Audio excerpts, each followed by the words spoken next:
What's up, Internet? I'm Matt Guff from thehouse.com. I'm here with Brady Lem. Brady Lem. Hey, dude. Hey. How are you? Good. How are you doing? Dude, so good.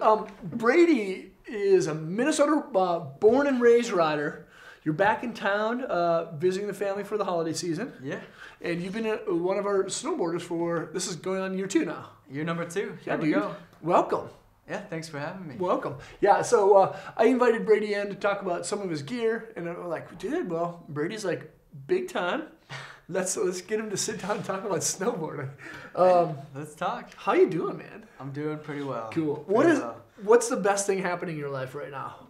Best thing That's happening. a big question right off the bat, huh? Really? Sorry. Yeah, let's break it in. Might as well.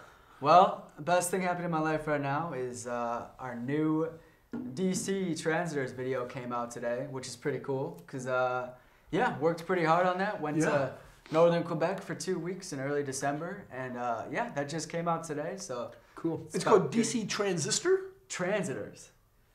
DC Transitors. All right. Like I keep saying transistor. It's a little tricky. Sure. DC Transitors, yeah. But okay. I was thinking of it as in like DC, like a transistor radio or something. Yeah, it's a little confusing, but like, you know, transit, we're moving. We're constantly moving. I think that's what they want to portray, as the whole team is constantly moving. And cool. Yeah, basically it's a web series that DC's doing for the year, and we just got done with step 1 of it, and that was to northern Quebec. Cool. And yeah, so they're basically going to be doing 2-week webisodes throughout the year. It's going to be 5 of them. So it's like, so every first 2 weeks of the month, there's going to be snowboarding, and then 2 weeks of editing, video comes out. At the beginning of the following month. Exactly. Cool. Exactly. Cool. So you were in Quebec. Who were you with? I was with Antle Chamberlain, who's from Montreal, so he was kind of our tour guide, showing us around, also doing X Games Real Snow. Great dude. Awesome. I was with Justin Fronius, professional snowboarder from Minnesota. And yeah, looked up to him growing up a lot, which is cool. Yeah. That I still get to snowboard with him to this day. And then also Jordan Morse from Utah. And that was the crew. That was 4, so 4 riders. 4 riders. Who shot? Andy Wright. Andy Wright. Was shooting photos. And then our filmer, Petrus Koskinen, who's Finnish. Cool. Really good dude. Yeah. And, yeah, Bobby Meeks actually came on the trip too. Bobby Meeks. Team manager on a rail trip, so. That's pretty cool.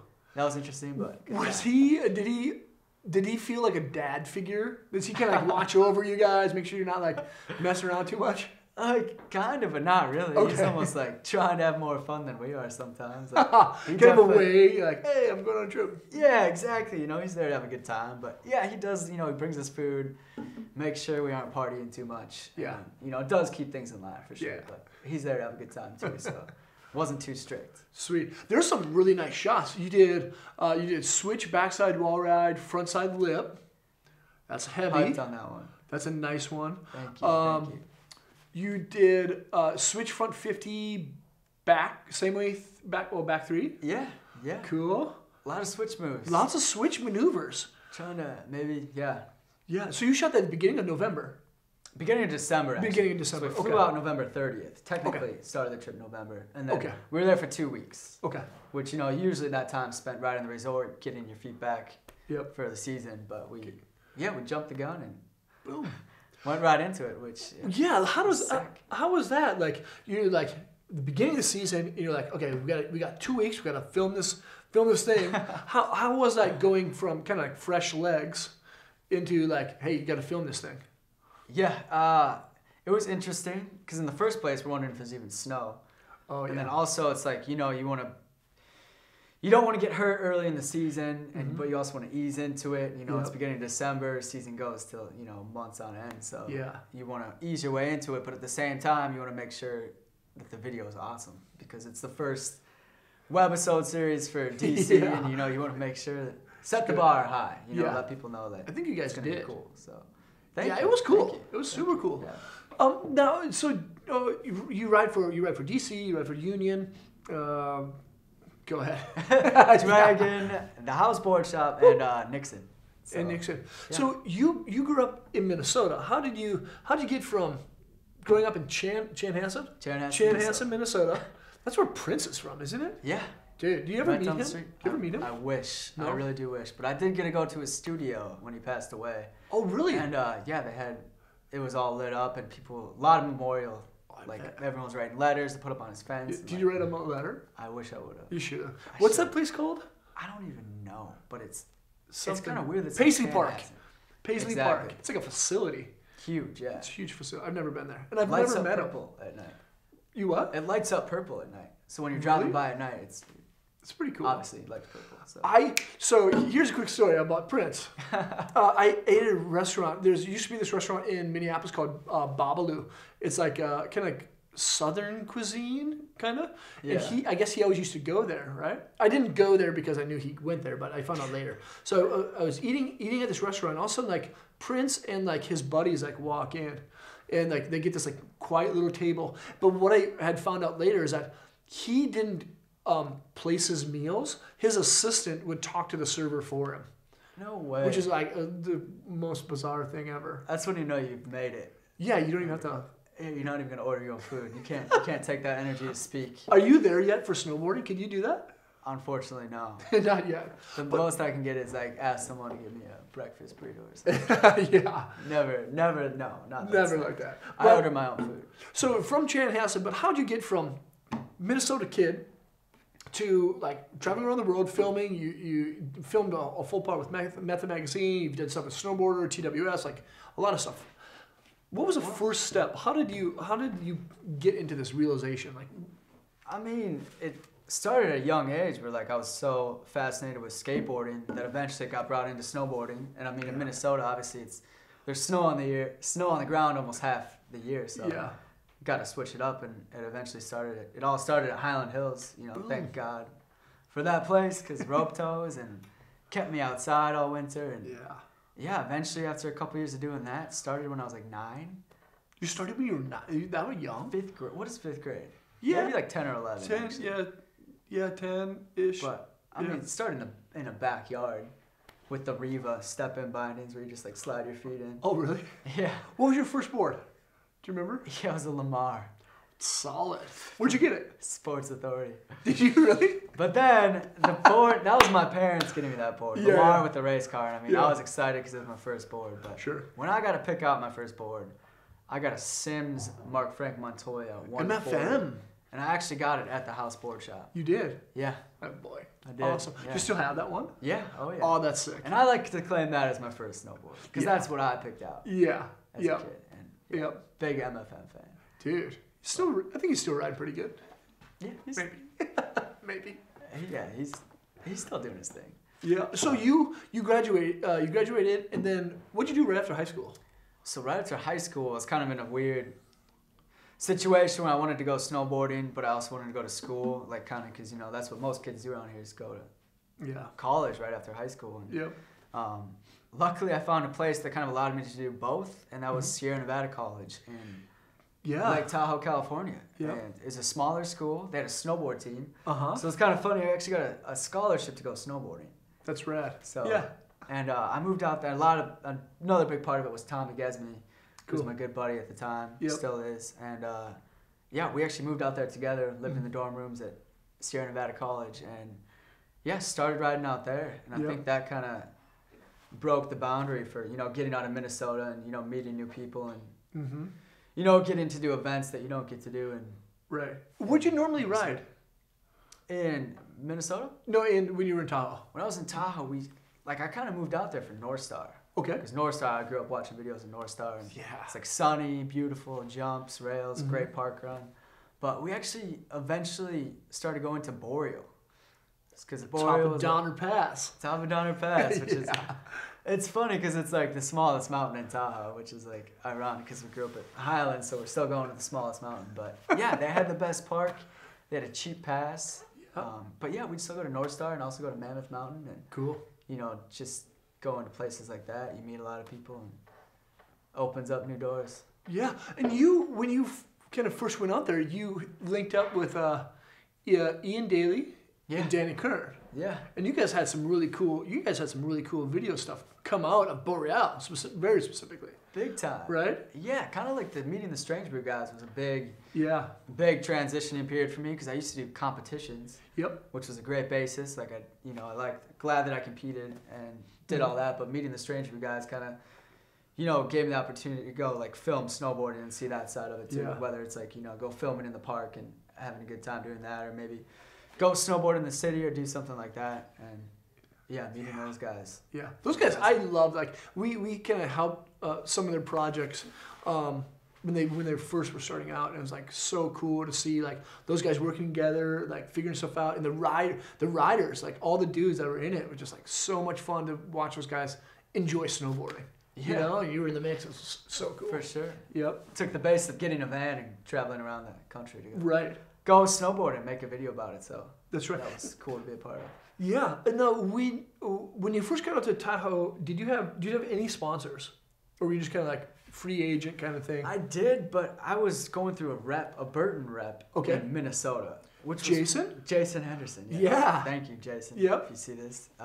But yeah, so it was kind of a weird thing where he knew I was in Tahoe going to school out there. Got it. And I'm sure, he was kind of giving me a board still, at least a board to keep me going. But realistically, that's not much. But yeah, I randomly ran into the Burton rep at Boreal. Okay. And we're walking past each other, and he like stops, looks at me, and is like, "Why are you wearing all Burton stuff?" Because I was, and he's like, "Hey, we're actually looking for a new kid on the program right now. Let's take a lap." Most random coincidence. Wow. And like for him to stop and do that and just be like, "Hey, we're looking for a new kid to sponsor. Let's take a lap and see if you got it." And I'm not even kidding. He's like, "You have one lap. Like, show me how you can do this." And I could tell he was like kidding, but also like kind of serious. And like, I remember it was like first run of the day, like pretty flat light, and like, it was like almost a mini tryout in one run because he was on his way out when I was on my way in. Yeah, he's like, "Let's do this, kid." He's like, "All right, let's take a lap really quick. Let's see if you got it." And next thing you know, he like was like, "Yeah, you're sick. Let's get you on the Burton Nobody program." And that kind of all started right there. And I just remember being struck, being like, "Wow, that just worked out really well for that's rad the situation." Yeah. So the Nobodies, that program lasted for how many years? Was it three seasons? So it was actually around before I got on the team. I want to say it maybe lasted like 6 or 7 years. Okay. I probably got on it went through different phases of pretty much it was like an underground section of Burton. Yep. And underground team for Burton. But yeah, I think as soon as I got on, it lasted like 3 more years. Okay. 3 more years after that. So. Who was the TM at Burton during that time, or who did you deal with at Burton? Frankie Chapin. Frankie VT. Yes, Frankie VT. I don't know how I know that. Instagram. Follow him on Instagram. Frankie VT. Frankie VT. Yeah. So you jumped into his program. How was it riding for Burton? It was awesome. I mean, it's like, as a kid, I always thought it was the most prestigious brand because, it's Burton. They make good gear and really hyped, especially to be on the Nobody program, which, was a pretty big deal because you got a personalized snowboard. Not personalized, but, only people on the team could ride their boards with giant Nobody logo on the bottom, which was cool. And it was awesome. I mean, it wasn't like, they didn't give you money or anything like that, but you got a couple boards a year, got to pick out some outerwear, you got next year's gear. Sweet. And it was awesome. And eventually, sadly, ended up being like the last year, of the Nobody program happening. We eventually went on a Snowboarder magazine trip with the Nobody team. Okay. Well, not the whole team, but like 5 of us from the team got to go out to like Pennsylvania and do like ended up being like a 6-page article in Snowboarder magazine. Sweet. So. So in the end, they did take us on cool trips and. Did help out. No, how did you transition from riding for the Burton Nobodies crew and then jumping in onto DC? And that's a pretty cool. That's like nice sponsors to have. Like Burton's a great sponsor, and now DC is like they're treating you really well. Very, very lucky. Yeah. But it's crazy. Yeah, it's like the whole. I mean, Burton's head to toe, and I remember getting the call from the Nobody team manager at the time, being like, it's done. Yeah. Which is like, none of us expected that. Not even kidding, nobody expected that. I mean, maybe they were like, Nobody. But Yeah, for them to just fully cut it and not just keep even like 6 people. I mean, yeah. You look at Tommy Gesman at the time, is filming with Videograss. Yep. Jordan Morris, a lot of the kids that, really talented kids, just to be like, yeah, we're done with that. And did they give an explanation on why they had to cut the program? Kind of. It was kind of, but it didn't make sense, really. Okay. I mean, maybe it did, but they said they just didn't see where the money was going. Mm. Even though they're not paying any of us, it's literally to make the boards and to give us the gear. Yeah. But yeah, they said they didn't see the money. Couldn't afford it, or couldn't afford it. Like they didn't have money for it in their budget or whatever anymore. Yep. And, which is ironic because now they have a new Burton Nobody team called the Burton Kilroy's team. So yeah. Funny how that works, but yeah. I think not to talk about Burton so much, but yeah, they've done that kind of thing a couple times. They had the old 7 Series crew. They had the uninked guys. They've had the nobodies, and now they have Kilroy. And maybe there was like another kind of squad in that, but they've always kind of done that. They've had their they have their Terriers and stuff like that. But then they got this younger generation, and they kind of do that. But how did you get onto DC from after Burton? That actually just worked out really well with coincidence too. Again, kind of like just have been really very lucky again. So after that, it was kind of what do we do now? I wasn't really stressed too much. It was just kind of shocking. Yeah. But I got a message on Facebook from Cody Lee, who was a rider at DC Cody at the time. Great dude. Yep. Cody Lee, great guy. But and he's like, hey, I know the nobody thing just ended. DC is looking for new riders. You should email Bobby Meeks, and sent me his email. Sweet. I just remember being like, no way. Like I didn't expect anything to work out. I'd be like, yeah, with that. But I was like, pretty happy that he even opened up that opportunity in the first place. So Cool. literally, I just emailed Bobby being like, hey, very short message. Wasn't expecting anything back because I know it's like Bobby Meeks. Yeah.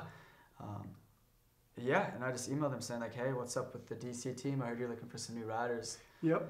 And eventually we ended up talking over the next month, and we got along really well, and both had a good vision of where DC needs to be and where I wanted to be, and cool. He agreed with that. So yeah, eventually ended up working out really well with him, and awesome. Put me on DC. So Ooh. yeah. How many years have you been on DC now? This is gonna be year number 3. Year number 3. So the Burton thing kind of happened 2014-ish. Yep. Or so, yeah. Okay. Yep. That was the 14-15 season, I want to say, and then starting would that be 16-17 season? Might be. Yeah. Anyways, this Math. is year number 3. Yeah. Math. Yeah. But luckily transitioned well. Good. From the Burton thing to the DC thing. Yeah, and Bobby, from what I know of Bobby, he's an awesome guy. He's been riding, when I grew up, he was on, subtle snowboards or whatever, and then I think he worked for Nike as a TM for a while, and then he's been doing really well with DC. Yeah. And such a cool brand, and you guys' team, we were talking about the team before, it's they have some crazy guys like Ika, you got Torstein, and then you got your whole squad, you and Frony. It's so awesome. Yeah, it's a good, well-rounded group of guys, which is, everyone's got their own forte, and it's cool to see. It's a well-rounded group of riders, and everyone gets along really well. And I think Bobby picked the team on camaraderie a lot, which is good. Everyone's close-knit and good friends, and when we do go on the team trips, it's obviously it's a really good time. Always. Yeah, it's got to be a challenge too to kind of diversify your team, but you want to make sure everyone works well together. Yeah. Not have one oddball, that's got to be hard. Yeah, it's got to be tough. Yeah. It's going to be tough. I couldn't imagine, but yeah, he did a really good job. Man. Yeah. And you get to ride with Fronius.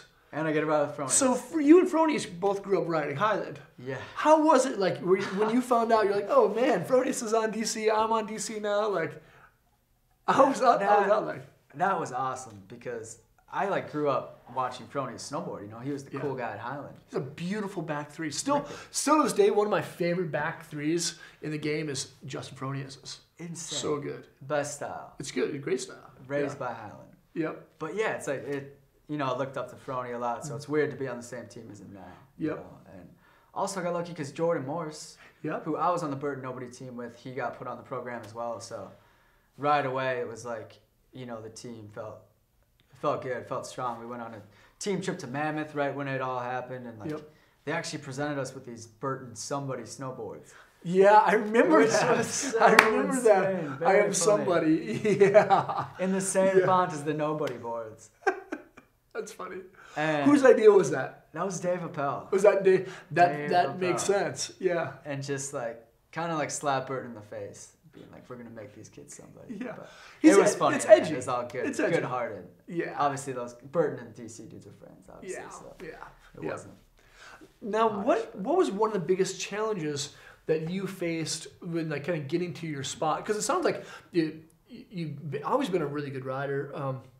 You had some really cool opportunities happen, you know, with Burton, with DC, and all your other sponsors too. What was one of the most challenging things that you had to like kind of jump over to get where you're at right now? There was definitely a couple hurdles for sure to jump. When I was 19, I actually broke my back in Minnesota. Right. Like, kind of messy. It was a rainy day. We didn't want to go to Yeah. Highlands, so we went to like, you know, we call it the Minnesota Rail Gardens, this handrail, Leonard Park in Wayzata. Mm-hmm. And just messing around, having a good time, and randomly slipped out and went like to the bottom stair on my like back, kind of like almost like right above my tailbone. Ooh. And yeah, I just remember like I actually ended up shitting my pants at the same time. And didn't know until like 2 hours later. I was, yeah, it happened. Oh, no. I didn't know because I couldn't feel anything, you know. And pretty funny. My mom comes to my room. I was back for the holidays, and she's like, "It smells really bad in here." And I was like, "It does smell bad in here." And I literally checked my pants and realized, shit myself. But anyways, yeah, I broke my back, and that sucked because I had a fiberglass back brace on from here to here for like 3 months, and that was just like. So devastating, you know. What'd you do during that time? A lot of rehab, sat on a bike a lot. Yeah. But I was in Tahoe at the time. It was my second year out there. Okay. And I was really excited because I was finally out of the dorm rooms in a house. But I was just like, and that happened first week of January. Yeah. Which was like pretty early season. Which was a bummer. Yeah. Anyways, made it through that. You know, that actually wasn't that bad in the end. It doesn't bother me at all. But good. It was a compression fracture. Oh, really? On my vertebrae, so they just crunched together, and I actually shrank like 2 centimeters. Did you really? Yeah, so should be taller. Yeah. No, so a couple hurdles. Now, when did you realize that you could be like you get paid to snowboard? Because that's a big deal for any kid out there that wants to be a professional snowboarder. Like there comes a moment where you go, "Oh my God, I can actually do this. I can get paid to snowboard." When did you realize that like this is your aha moment? Like I can make this happen. I mean, to be honest, I never was like money hungry. I was never driven by money to be like, I want to make money to snowboard. Yeah. You know, that kind of just, I wasn't, like obviously, to keep it going, yeah, I did want money for sure. But like, you know, when I got that opportunity with DC, that was the first time I'd ever even received any sort of compensation for snowboarding. Yeah. And, I mean, that right there, I'm not even kidding that. When that happened, when I, you know, first getting on DC, that's when I realized it's like, wow, this is, you know, got really lucky and with that opportunity. Yeah. Sure. That was kind of the first time. Right. Yeah. Now, you shot Method Mag.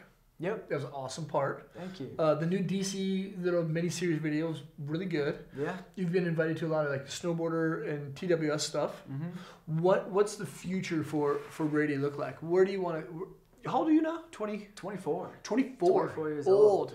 Wise man. Wow, wise. What's the next couple steps looking like for you?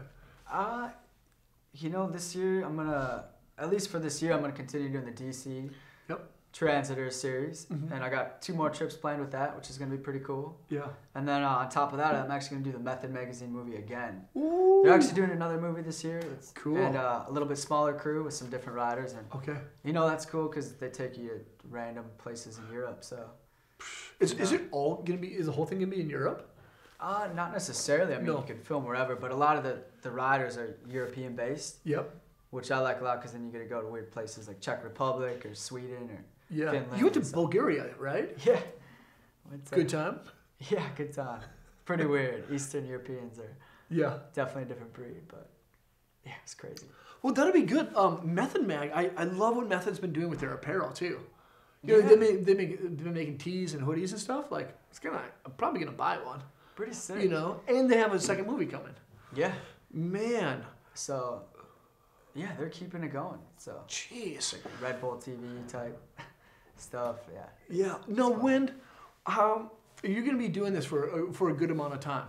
Yeah. Do you want to keep staying in the industry? Like, say, 20 years down the road, are you gonna still be cruising? Because there's that opportunity. Still be boarding. Yeah. Yeah. Devin Walsh. How old's Devin? Devin's 42. And he's still on DC. And he is still on DC. Yeah. Which is that kind of keeps the dream alive. Yeah. You look at Ika, Ika's a little bit older. He's in his 30s for sure too. Yep. Still keeping it going, but I'd like to think, if you treat your body right and eat well and, stay away from injuries, then, I'd love to keep it going as long as I can. And cool. Even past the career, I'm going to be snowboarding my whole life, so. For sure. You said you keep your body healthy. Do you eat well? I do. Give me a daily diet plan for Brady. Oh man, it's not like I'm vegan or vegetarian. I'm not a health freak. Sure. But this morning I had some berries with yogurt and granola. Yep. And a lot of fruit, a lot of vegetables. Mm-hmm. Pretty much eat a lot of fruit and vegetables and chicken. Chicken, rice, and veggies are kind of the basics. That's a good thing to eat.